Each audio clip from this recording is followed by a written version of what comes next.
تفہیم القرآن سید ابوالعلا مودودی سورہ مائدہ آیات 12 تا 14۔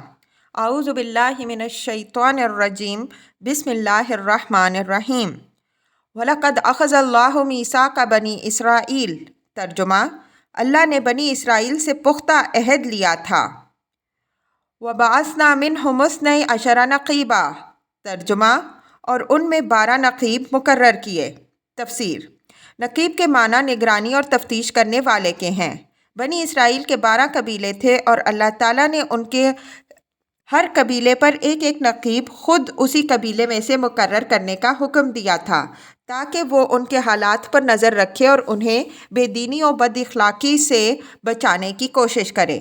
بائبل کی کتاب گنتی میں 12 سرداروں کا ذکر موجود ہے، مگر ان کی وہ حیثیت جو یہاں لفظ نقیب سے قرآن میں بیان کی گئی ہے، بائبل کے بیان سے ظاہر نہیں ہوتی۔ بائبل انہیں صرف رئیسوں اور سرداروں کی حیثیت سے پیش کرتی ہے اور قرآن ان کی حیثیت اخلاقی و دینی نگران کار کی قرار دیتا ہے۔ وقال اللہ انی معکم۔ ترجمہ: اور ان سے کہا تھا کہ میں تمہارے ساتھ ہوں۔ لئن اقمتم الصلاۃ وآتیتم الزکاۃ وآمنتم برسلی وعزرتموہم۔ ترجمہ: اگر تم نے نماز قائم رکھی اور زکوٰۃ دی اور میرے رسولوں کو مانا اور ان کی مدد کی۔ تفسیر: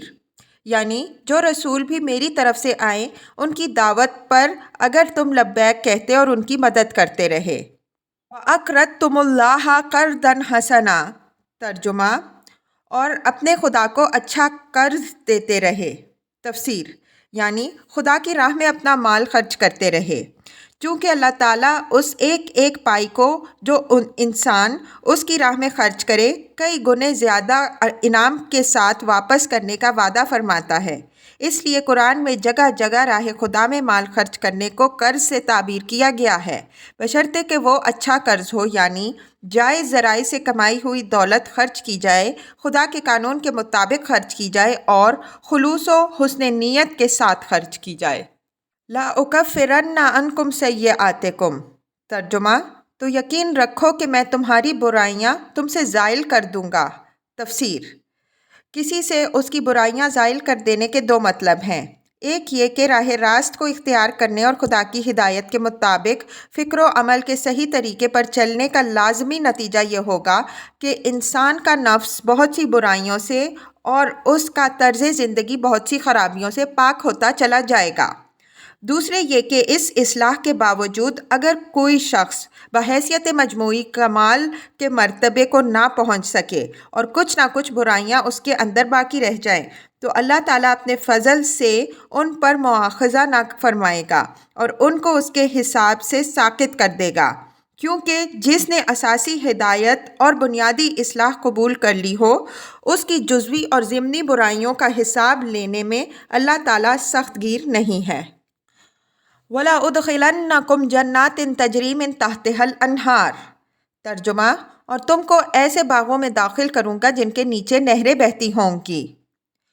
فَمَن كَفَرَ بَعْدَ ذَلِكَ مِنكُمْ فَقَدْ ضَلَّ سَوَاءَ السَّبِيلِ۔ ترجمہ: مگر اس کے بعد جس نے تم میں سے کفر کی روش اختیار کی تو در حقیقت اس نے سوائے السبیل گم کر دی۔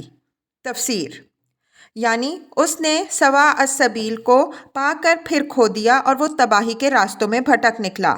سواء السبیل کا ترجمہ توسط اور اعتدال کی شاہراہ کیا جا سکتا ہے، مگر اس سے پورا مفہوم ادا نہیں ہوتا،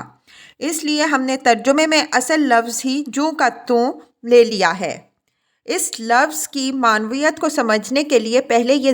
ذہن نشین کر لینا چاہیے کہ انسان بجائے خود اپنی ذات میں ایک عالم اصغر ہے جس کے اندر بے شمار قوتیں اور قابلیتیں ہیں، خواہشیں ہیں، جذبات ہیں، رجحانات ہیں، نفس اور جسم کے مختلف مطالبے ہیں، روح اور طبیعت کے مختلف تقاضے ہیں۔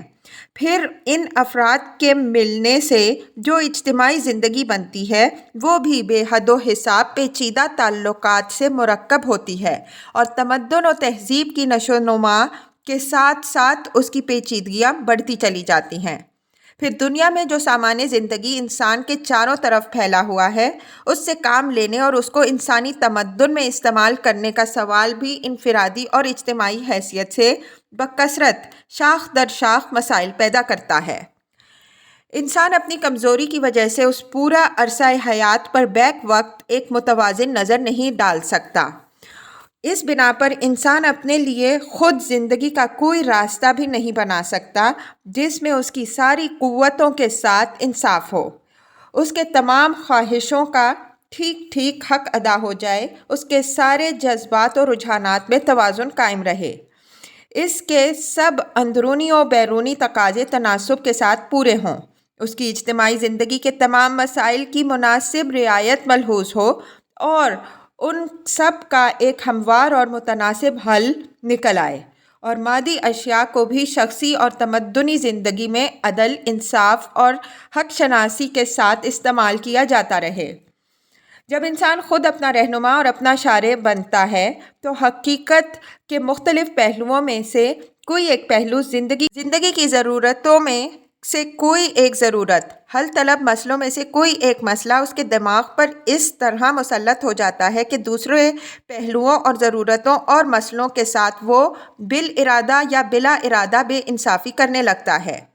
اور اس کی اس رائے کے زبردستی نافذ کیے جانے کا نتیجہ یہ ہوتا ہے کہ زندگی کا توازن بگڑ جاتا ہے اور وہ بے اعتدالی کی کسی ایک انتہا کی طرف ٹیڑھی چلنے لگتی ہے۔ پھر جب یہ ٹیڑھی چال اپنے آخری حدود پر پہنچتے پہنچتے انسان کے لیے ناقابل برداشت ہو جاتی ہے تو وہ پہلو اور وہ ضروریات اور وہ مسائل جن کے ساتھ بے انصافی ہوئی تھی بغاوت شروع کر دیتے ہیں اور زور لگانا شروع کر دیتے ہیں کہ ان کے ساتھ انصاف ہو،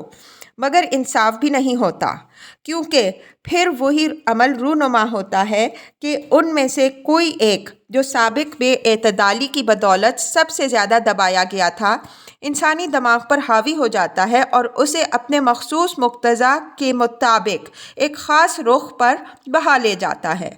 جس میں پھر دوسرے پہلوؤں اور ضرورتوں اور مسئلوں کے ساتھ بے انصافی ہونے لگتی ہے۔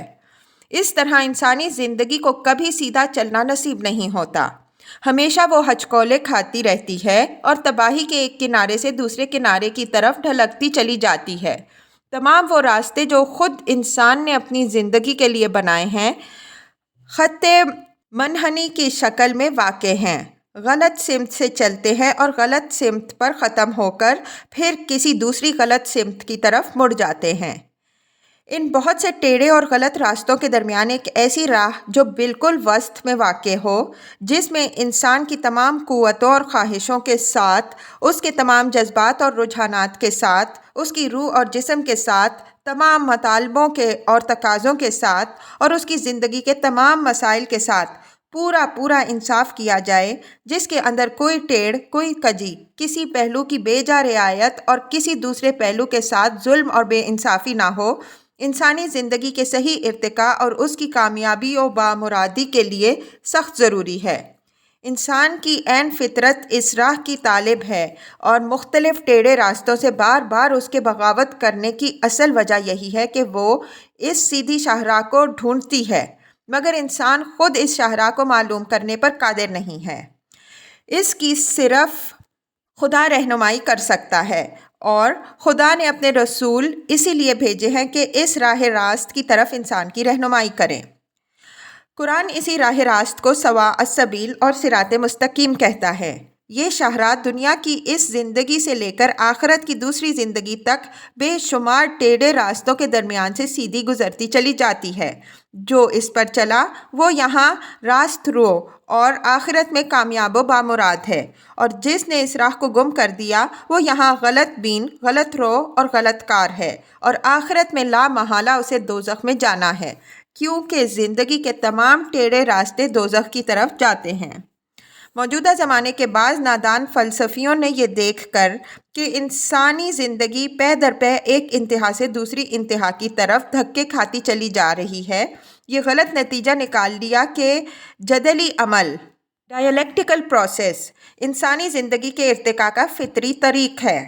وہ اپنی حماقت سے یہ سمجھ بیٹھے کہ انسان کے ارتقاء کا راستہ یہی ہے کہ پہلے ایک انتہا پسندانہ دعویٰ تھیسس اسے ایک راہ پر بہا لے جائے، پھر اس کے جواب میں دوسرا ویسا ہی انتہا پسندانہ دعویٰ اینٹی تھیسس اسے دوسری انتہا کی طرف کھینچے، اور پھر دونوں کے امتزاج سنتھسس سے ارتقاء حیات کا راستہ بنے۔ حالانکہ دراصل یہ ارتقاء کی راہ نہیں ہے بلکہ بد نصیبی کے دھکے ہیں جو انسانی زندگی کے صحیح ارتقاء میں بار بار مانع ہو رہے ہیں۔ ہر انتہا پسندانہ دعویٰ زندگی کو اس کے کسی ایک پہلو کی طرف موڑتا ہے اور اسے کھینچے لیے چلا جاتا ہے، یہاں تک کہ جب وہ سواء السبیل سے بہت دور جا پڑتی ہے تو وہ خود زندگی ہی کی بعض دوسری حقیقتیں جن کے ساتھ بے انصافی ہو رہی ہوتی ہے اس کے خلاف بغاوت شروع کر دیتی ہیں، اور یہ بغاوت ایک جوابی دعوے کی شکل اختیار کر کے اسے مخالف سمت میں کھینچنا شروع کر دیتی ہے۔ جو سواء السبیل قریب آتی ہے ان متصادم دعووں کے درمیان مصالحت ہونا شروع ہوتی ہے، اور ان کے امتزاج سے وہ چیزیں وجود میں آتی ہیں جو انسانی زندگی میں نافع ہیں، لیکن جب وہاں نہ سواء السبیل کے نشانات دکھانے والی روشنی موجود ہوتی ہے اور نہ اس پر قائم رکھنے والا ایمان، تو وہ جوابی دعویٰ زندگی کو اس مقام پر ٹھہرنے نہیں دیتا بلکہ اپنے زور میں اسے دوسری جانب انتہا تک کھینچتا چلا جاتا ہے، یہاں تک کہ پھر زندگی کی دوسری حقیقتوں کی نفی شروع ہو جاتی ہے اور نتیجے میں ایک دوسری بغاوت اٹھ کھڑی ہوتی ہے۔ اگر ان کم نظر فلسفیوں تک قرآن کی روشنی پہنچ گئی ہوتی اور انہوں نے سواء السبیل کو دیکھ لیا ہوتا تو انہیں معلوم ہو جاتا کہ انسان کے لیے ارتقاء کا صحیح راستہ یہی سواء السبیل ہے، نہ کہ خط منحنی پر ایک انتہا سے دوسری انتہا کی طرف دھکے کھاتے پھرنا۔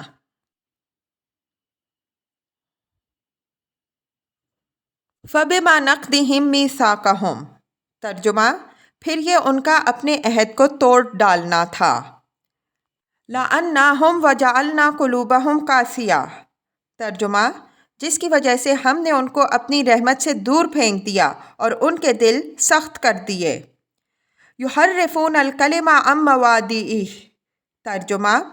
اب ان کا حال یہ ہے کہ الفاظ کا الٹ پھیر کر کے بات کو کہیں سے کہیں لے جاتے ہیں۔ وَنَسُوا حَظًّا مِّمَّا ذُكِّرُوا بِهِ، ترجمہ، جو تعلیم انہیں دی گئی تھی اس کا بڑا حصہ بھول چکے ہیں۔ وَلَا تَزَالُ تَطَّلِعُ عَلَىٰ خَائِنَةٍ مِّنْهُمْ إِلَّا قَلِيلًا مِّنْهُمْ، ترجمہ، اور آئے دن تمہیں ان کی کسی نہ کسی خیانت کا پتہ چلتا رہتا ہے، ان میں سے بہت کم لوگ اس عیب سے بچے ہوئے ہیں۔ فَاعْفُ عَنْهُمْ وَاصْفَحْ، ترجمہ، لہٰذا انہیں معاف کرو اور ان کی حرکات سے چشم پوشی کرتے رہو۔ ان اللہ یحب المحسنین، ترجمہ،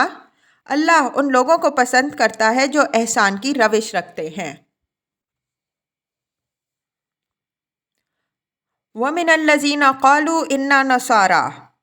ترجمہ، اسی طرح ہم نے ان لوگوں سے بھی پختہ عہد لیا تھا جنہوں نے کہا تھا کہ ہم نصارہ ہیں۔ تفسیر، لوگوں کا یہ خیال غلط ہے کہ نصارہ کا لفظ ناصرہ سے ماخوذ ہے جو مسیح علیہ السلام کا وطن تھا۔ دراصل اس کا ماخذ نصرت سے ہے اور اس کی بنا وہ قول ہے جو مسیح علیہ السلام کے سوال من انصاری الی اللہ، خدا کی راہ میں کون لوگ میرے مددگار ہیں، کے جواب میں حواریوں نے کہا تھا نحن انصار اللہ، ہم اللہ کے کام میں مددگار ہیں۔ عیسائی مصنفین کو بالعموم محض ظاہری مشابہت دیکھ کر یہ غلط فہمی ہوئی کہ مسیحیت کی ابتدا تاریخ میں ناصریہ کے نام سے جو ایک فرقہ پایا جاتا تھا اور جنہیں حقارت کے ساتھ ناصری اور ایبونی کہا جاتا تھا، انہی کے نام کو قرآن نے تمام عیسائیوں کے لیے استعمال کیا ہے، لیکن یہاں قرآن صاف کہہ رہا ہے کہ انہوں نے خود کہا تھا کہ ہم نصارہ ہیں، اور یہ ظاہر ہے کہ عیسائیوں نے اپنا نام کبھی ناصری نہیں رکھا۔ اخذنا میثاقہم فنسوا حظا مما ذکروا بہ، ترجمہ، مگر ان کو بھی جو سبق یاد کرایا گیا تھا اس کا ایک بڑا حصہ انہوں نے فراموش کر دیا۔ فَأَغْرَيْنَا بَيْنَهُمُ الْعَدَاوَةَ وَالْبَغْضَاءَ إِلَىٰ يَوْمِ الْقِيَامَةِ، ترجمہ، آخر کار ہم نے ان کے درمیان قیامت تک کے لیے دشمنی اور آپس میں بغض و عناد کا بیج بو دیا۔ وَسَوْفَ يُنَبِّئُهُمُ اللَّهُ بِمَا كَانُوا يَصْنَعُونَ۔ ترجمہ: اور ضرور ایک وقت آئے گا جب اللہ انہیں بتائے گا کہ وہ دنیا میں کیا بناتے رہے ہیں۔